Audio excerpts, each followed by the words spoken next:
Hello and welcome back to Zenith Animation. I'm your host, Dennis Bithoulkas, and it's time for Doom Patrol, Season 2, Episode 3, Pain Patrol. Welcome, everybody. Let me take care of some business first, and then we will get down to it. If you like what you see, like, share, and subscribe. If you're still on the fence about subscribing, take a look at the very end of this video. You're going to see a video pop up here. Basically, what YouTube does takes the algorithms of all the stuff you've been watching and tries to match it as best as possible to one of the videos in my vast video library and pops it up there just for you. Up here is going to be Saturday Morning Blast Off, is what's going to be up there. If you want to know when I'm going to be on live again next, you can hit the bell down below. It's a 50-50 chance of YouTube actually notifying you. Best thing to do is go to suspendedfanimation.com. Take a look at the schedule that's up there. I change it out every week. And also all the links to my social media are there. So Twitter, Instagram, and Patreon, but no tier set up as of yet on the Patreon. There's also links to this page, the YouTube page, and my Facebook page and my Facebook group page, which you can post stuff on and chat amongst yourselves. All right. So with that out of the way, spoiler alert, I am going to spoil the episode. If you have not seen the episode, go and watch it. Come on back. This will be a video you can comment down below in the comment section. Thank you, Becky Bitch, for the paddle. So, where were we? So, last time, during Time Patrol in episode 2, it was all about time, of course. And this one is all about pain. Um, and basically pain that is inflicted on others, pain that people are feeling, both physical pain, uh, emotional pain, mental pain, all that kind of stuff. And so I'm starting now to get into the rhythm of what these episodes are and how they're going about them. And this one really is no different. And we see, at the very beginning of this that Niles, he's old, of course. He's 139. We already know this. But we see him as a child in Whitechapel in London in 1888. And he was a pickpocket. He was a little thief, is really what he was. And he sees Jack the Ripper at work, who's actually a supernatural creature who we find out later on is called Red Jack. And Red Jack lives in a interdimensional palace that basically he comes down every so often to inflict pain on others to that's what he feeds off of, is the pain of others. And of course he's the one that took Larry, because for some reason Red Jack is associated with these butterflies that we saw at the end of episode 2, and that's never really explained in this episode about why Red Jack has butterflies and what that's all about. But anyway, uh Chief has given a very polite ransom note to go and meet with Red Jack, and Rita decides to go, or well, Rita gets talked into going with him, pretty much. And in the meantime, Cliff is really pissed at Chief. I mean, really fucking pissed to the point where Chief had actually even uh, told him, you know what, uh, go and blow off whatever this anger is that you've got, because you know what, you were a shitty person beforehand, before any of this happened to you as well. And so Chief, I mean, Cliff ends up taking Jane and they go on a road trip to go and see his daughter. Probably not the best thing in the world. So yeah. And of course Larry is with Red Jack there, and he is being used to inflict pain on others by having his bandages unwrapped. And we find out actually through flashbacks and all this kind of stuff that Chief is the one that gave Larry the bandages that he has because they block the radiation. So we've always wondered about this. If he had been killing people with radiation from his bodies, how do these bandages actually stop it? And it's because Niles found a way of making the bandages so that the radiation doesn't come through. So there we go. So we get a little bit of stuff as we're going along here. Jane, in the meantime, is having her own crisis with the underground. The underground has basically sucked her down in there to have an intervention, and they give her an ultimatum. They say basically, you need to leave Chief and make K your priority. Otherwise, you're not gonna be primary anymore, and we're gonna lock you down here. And yeah, so this whole journey about pain, everyone's going through their own pain. Cliff going through the pain of, well, not feeling anything, one, and then losing all that time with his daughter. Now that he also knows that he's a grandfather, going to be a grandfather because Clara is pregnant. And yeah, just kind of showing up at her place and saying, "Hey, I'm your dad. Some evil scientist took my brain and put it in a robot body, and here I am. Let's have a few beers." Doesn't really work that way because Clara wants nothing to do with him. Well, not as the way he presented himself, of course. So, yeah, there's that pain, and then Rita, of course, going through her own pain of feeling worthless and, not, not measuring up to anything and not being useful for anything is what she thinks of herself as. And Niles, in the meantime, is also just Red Jack ends up showing him all the pain that he's caused all these people. And Red Jack actually wants him to become his apprentice because of all the pain that he's inflicted on so many people. And essentially, he says, with a little bit of work, with a couple of decades of work, you could become just as bad as me, is what Red Jack is essentially telling him. And also offers him immortality in this respect as well.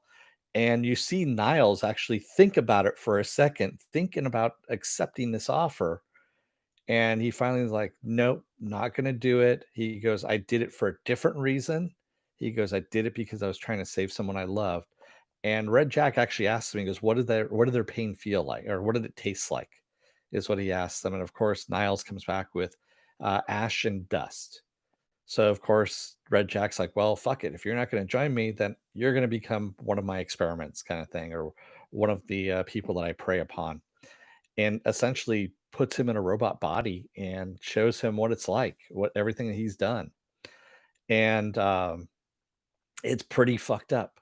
But also, what Niles had done to Cliff was pretty fucked up to begin with. In the meantime, with all of this, Dorothy is by herself with her imaginary friends running around Dew Manor playing. And as an accident, she breaks Danny the Brick in half.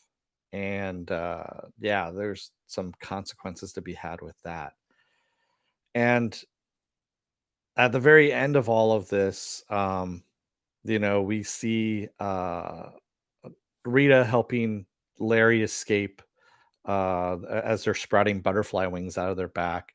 Niles ends up killing a Red Jack by, going back to his street urchin ways and just killing, stabbing Red Jack. And Red Jack actually kind of reveling in this death. He's how death is overcoming him, and he's describing death overtaking him and how sweet it is and all this kind of stuff. And it's very kind of weird. I mean, and I don't know if Red Jack is actually gone completely. I don't know if this was part of, maybe one of Red Jack's plans. We don't know for sure. Yeah. So, yeah. And then, of course, Jane ends up talking Cliff down off the bus that, he's outside his daughter's place ranting and raving. And of course, the cops are called too. And Jane basically has Cliff, she comes out of it enough to step back and go, "Hey, look what you're doing. Is this actually the way you wanted to deal with your daughter?" And he's like, oh shit, I fucked things up. And she goes, "Yeah, we all did. We've all fucked things up." And so he comes down off the bus and he leaves. And as they're driving back, Jane ends up getting sucked down back into the underground and thrown in the underground prison, the jail cells that we saw in season one. And Niles, in the meantime, he's gotten Danny the Brick from Dorothy there, and he's looking at a way to put them back together again. And he pushes it aside because he starts crying about what he's done to these people. He finally has empathy towards what he's done to these people in their lives, and how he's fucked up their lives. And he pushes everything aside and he starts drawing up new plans for Robot Man 2.0, is what we see. And that's pretty much where we leave off this episode, where everyone has gone through. Uh, I guess they've gone through a kind of catharsis of this pain that they've gone through. Larry's kind of already gone through it with his son. Um, Rita is still kind of going through things as it is. Jane is still suffering the consequences of her actions, even though she's admitted to the underground that she considers the Doom Patrol people her family as well, and that kind of pisses them off. And Cliff is starting to finally realize that, yeah, he was probably not the best person in the world to begin with, and needs to, come to grips with some of the shit, that he did in his life when he was still alive, or I should say when he had a body. And Niles is starting to have empathy for all the people, like I said, that he fucked up their lives as well. He might. He might actually get a body Sir Cam Lanes. He might actually get a body where he can feel, because I'm pretty sure when Niles was put in that robot body, that Red Jack, showed him, or made him showed him, essentially, that he couldn't feel anything. He had no input whatsoever. There's no taste, no smell. Only thing he can do is he can hear and he can see. That's it. There's nothing else. And if you remember the little movie Darkman that Sam Raimi did back in the 90s, early 90s, a brain without any kind of sensory input kind of goes insane after a little while. It's kind of surprising that Cliff hasn't gone insane by this point. So I'm sure that's what Robot Man 2.0 is. It's going to be a body that can actually feel some kind of sensations, and we'll find out as we go along. We probably won't find out soon, but we'll probably find out as we go along. So Red Jack is just done. I don't think so, Mufinobi, even though, we saw him burst into butterflies, but was that actually a release of him? Was that just him kind of giving up? I don't know. And then also, of course, Rita and Larry smashing all the butterfly cases and releasing his victims too. So I don't know what's going on there. But good episode. Can't wait for next week. Next week's gonna be a party for Danny the Brick. All these people come in and they're gonna try and see if they can heal Danny through basically partying together and all that. I think it's all these people that used to live on Danny the street that are coming into to meet with him and all that kind of stuff. So that should be interesting. And also to see how Dorothy is going to come about too, because we still really haven't delved into Dorothy. I mean, 90 years and she still acts like she's 11. It's kind of creepy, quite honestly. And she hasn't aged either. So is she held in some kind of temporal state? There's a lot of questions there with Dorothy that still need to come about as well, need to be answered, that we haven't gotten as of yet. So we'll find out next week, or actually, we'll find out this week on Thursday. Yeah, on Thursday. I said next week, but yeah, I keep forgetting they dropped the first 3 episodes, and that's what I've been doing. I've been catching up. So we're all caught up on new Doom Patrol episodes. Yes, we are so far. And by the way, there's only 9 episodes this season. I took a look on DC Universe, and there's only 9 episodes this season on Doom Patrol, which kind of disappointing. There was 13 episodes last season, and this is something HBO has been doing lately, which normally means that they are either they are scaling back the amount of money that they're spending on stuff, or they are running out of money. One of the two, or both. So, Joker says the actress played the actress played Niles as the kid in the flashback Dorothy. What? Huh? The Okay, I'm sorry. I need a little bit more adjectives in there, I think, in order to figure out what that was. Um, and we did find out that Niles' middle name was Evelyn. Niles Evelyn Calder, as the police Bobby called him, which was kind of a weird thing.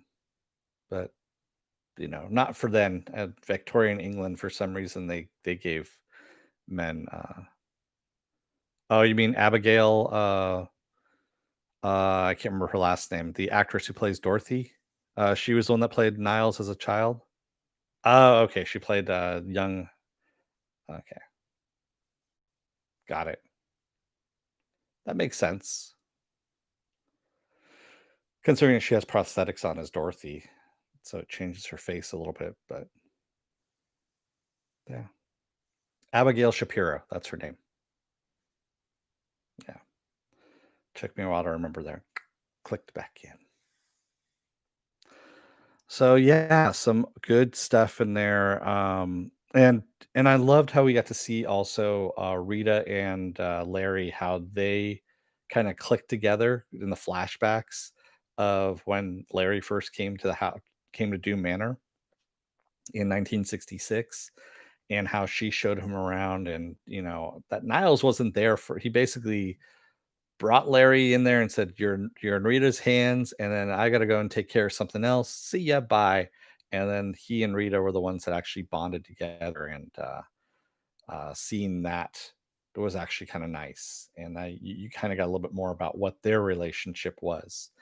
Um, yeah, because we've already seen how Cliff and Jane pretty much have clicked together there. So oh, and I forgot about Cyborg. Oh man, that was the other thing I forgot. So Cyborg's pain. So the Cyborg side story with him and Ronnie, um, essentially they hook up, of course. They show their scars, I guess you could say. She had a whole bunch of scar tissue that from fighting Fallujah. And we find out that his metal, you can actually, when you touch his metal, he actually feels it.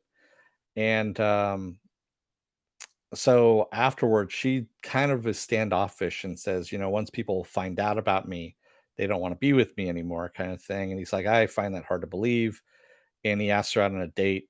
And as he's waiting at this cheesesteak place, she emails him her history. And she goes, I thought you should know, kind of thing. And essentially, her medical discharge, and then also that she was uh, in the military, was charged with voluntary manslaughter. And there's a picture of her standing on a tank with all these dead bodies laying down below, and her saluting the picture.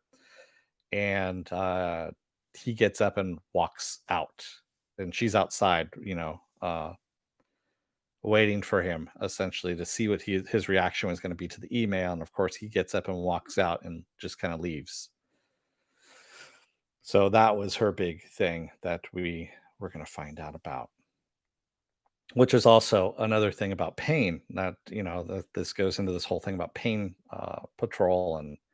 And it's not just emotional pain, but also dealing with the pain of your past, of um as Niles puts it, past mistakes, because we're talking about mistakes as well.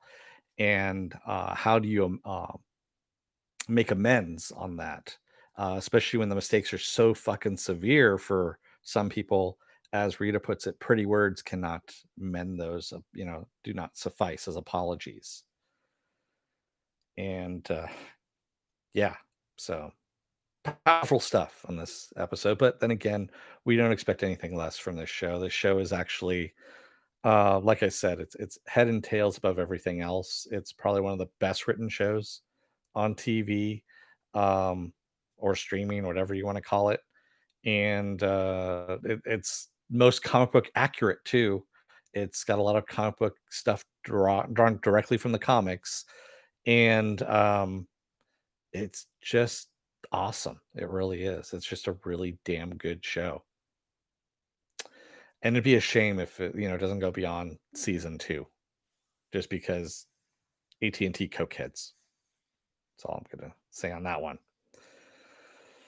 So, with that said, what else do I have in plans for this weekend, or this week, I should say? Tomorrow is going to be Stargirl. Stargirl, DC Universe's Stargirl. I know it says CW too, but it's actually DC Universe's. Um, Tuesday is it worth my time? I don't know what I'm doing as of yet. I'm still trying to figure out, is it worth my time, what I want to do there. Wednesday I'm off. Thursday, of course, is the 4th episode of Doom Patrol. Friday I'm off because there's nothing going on Fridays now. Saturday is another episode of Saturday Morning Blast Off, where I take the genre news of the week and any other genre news you guys want to talk about, and we talk about it. Sunday, I haven't figured out what I want to do yet. I might do something else on Sundays at the moment, but I'll figure it out as we go along. Facebook people are mean talking about this show. Really? Joker? I haven't even. I follow Doom Patrol on Facebook, but I haven't seen anything on it there. I mean, people on Twitter love it. You know, this show is actually the best show that's on TV right now. It's the best written. Like I said, the best acted. It's got the most depth to any stories, even though it's a comic book show. I know everyone's going, oh, well, it's comic books for kids. It's not for kids. You know, this is not a kid's show. This is an adult program show. Even though it's based on comic books and funny books and drawn pictures and all that kind of stuff. So, yeah. All right. So I'm going to let you guys go. But before I do, remember to like, share, and subscribe. If you're still on the fence about subscribing, take a look at the video at the very end here. And if you like that, hit the subscribe button. And if you want to know when I'm going to be on live again next, you can hit the bell down below. It's a 50-50 chance of YouTube actually notifying you. So best thing to do is go to suspendedfanimation.com. Take a look at the schedule that's up there. I post it up every week. And you can also take a look at all the social media links that are up there. So Twitter, Instagram, and Patreon. Also, my Facebook page is up there. My Facebook group page is up there. And the YouTube link for this lovely channel here is up there as well. So thank you to everybody who joined me today in the chat. Thank you if you made it this far in the video. And I will see you tomorrow for Stargirl. So until then, don't let the door hit your ass on the way out, because otherwise you may have an invitation, which is really just a polite ransom note from Red Jack, arrive in the form of some butterflies, and don't accept it if you do get one of those things. Thanks, everybody. I will see you tomorrow. Have a good rest of your weekend and take care.